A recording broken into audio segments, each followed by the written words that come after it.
Christabel by Samuel Taylor Coleridge. In this video, we shall discuss from stanzas 13 to 18. Stanza 13. She rose, and forth with steps they passed, that strove to be, and were not fast.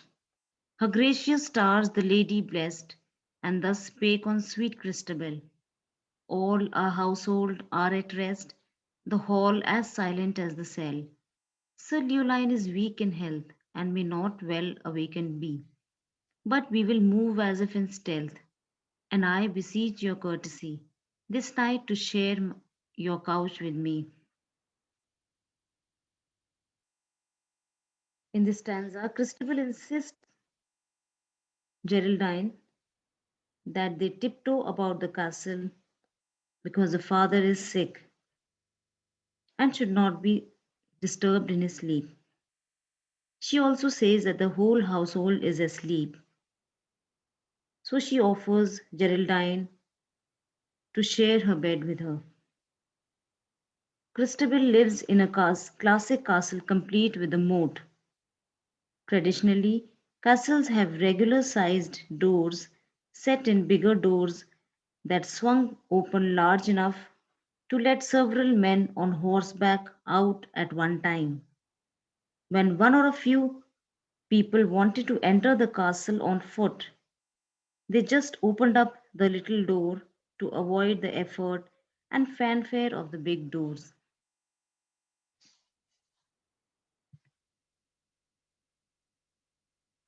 Stanza 14. They crossed the moat, and Christabel took the key that fitted well.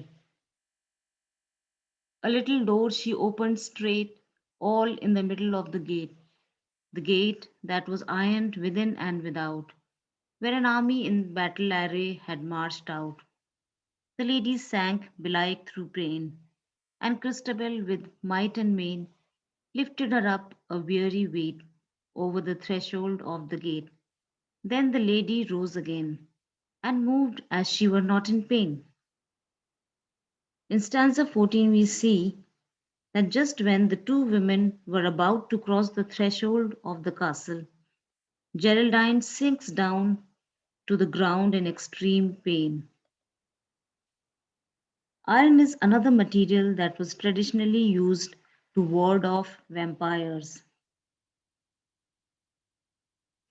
Coleridge makes it a point to tell us that the gate was laced with iron in line 126. The second possibility is that the threshold represents a barrier for evil, and an evil creature of any sort cannot cross a threshold without an invitation. Christabel's outstretched hand in stanza 10 and 11 made this invitation, but Geraldine may have needed a bit of a confirmation here with the iron enhanced doorway to the castle.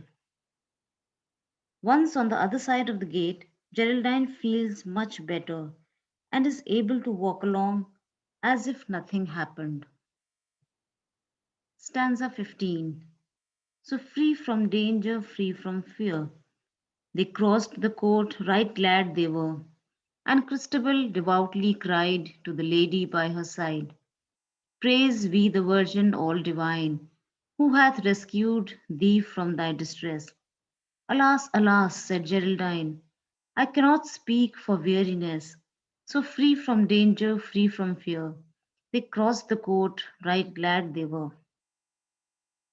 Geraldine, on the other hand, waves Christabel's Christian comments away and claims that she's too tired to even speak. A vampire or a witch wouldn't be particularly inclined to praise any Christian god or saint, and being tired is a good way to avoid an awkward moment.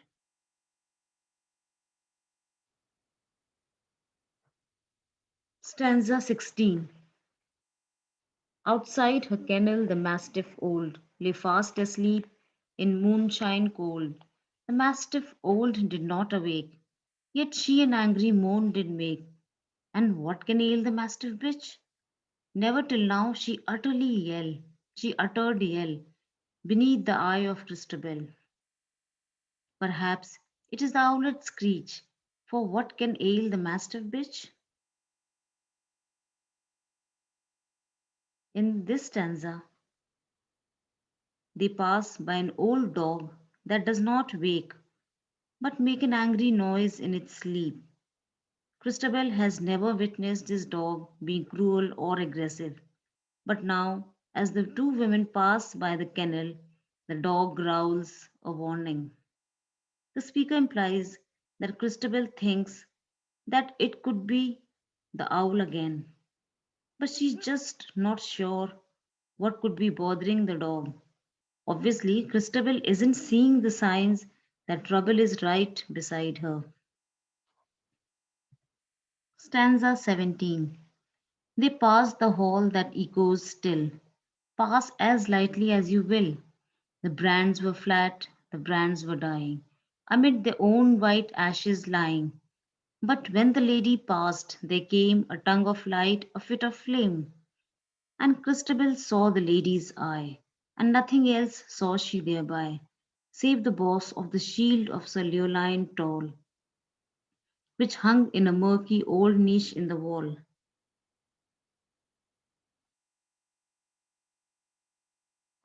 Christabel and Geraldine walked through the castle, and the logs that were on the fire have all been spent and sit in a pile of their own ashes.